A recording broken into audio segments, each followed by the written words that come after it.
ہم کریں گے ہر مظلوم کی حمایت۔ السلام علیکم، میں ہوں حرین فاطمہ اور آپ دیکھ رہے ہیں حمایتی نیوز HD چینل۔ نظر ڈالتے ہیں آج کی اہم خبروں پر۔ متحدہ علماء محاذ پاکستان میں اہم تنظیمی تقرریاں، کراچی رپورٹ محمد امیر قاضی شانی۔ روزنامہ حمایتی نیوز۔ متحدہ علماء محاذ پاکستان کے تحت علماء و مشائخ کی موجودگی میں ایک پروقار تقریب منعقد ہوئی جس میں اہم تنظیمی تقرریوں کا اعلان کیا گیا۔ اس موقع پہ ممتاز شیعہ عالم دین، بانی و منتظم مسجد امام بارگاہ بی بی فاطمہ الزہرا سلام اللہ علیہا، جعفریہ آرگنائزیشن پاکستان کے سینئر نائب صدر علامہ اشرف علی منتظری کو متحدہ علماء محاذ پاکستان کا صدر کراچی ڈویژن نامزد کیا گیا۔ اسی تقریب میں علامہ حسن شریفی کو متفقہ طور پر سندھ کا سیکرٹری جنرل مقرر کیا گیا۔ یہ نامزدگیاں متحدہ علماء کونسل محاذ کے بانی جنرل سیکرٹری مولانا محمد امین انصاری کی جانب سے کی گئی۔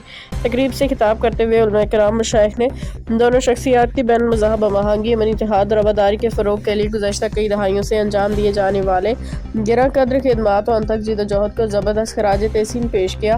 شرکاء نے اس امید کا اظہار کیا کہ نئی ذمہ داریوں کے ساتھ یہ شخصیات اتحاد امت، امن عامہ کے لیے اپنی خدمات کو مزید مؤثر انداز میں جاری رکھیں گی۔ آخر میں علامہ اشرف علی منتظری، علامہ حسن شریفی کے لیے نیک تمناؤں کا اظہار کیا گیا، ان کے جذبہ خدمت کو سراہا گیا۔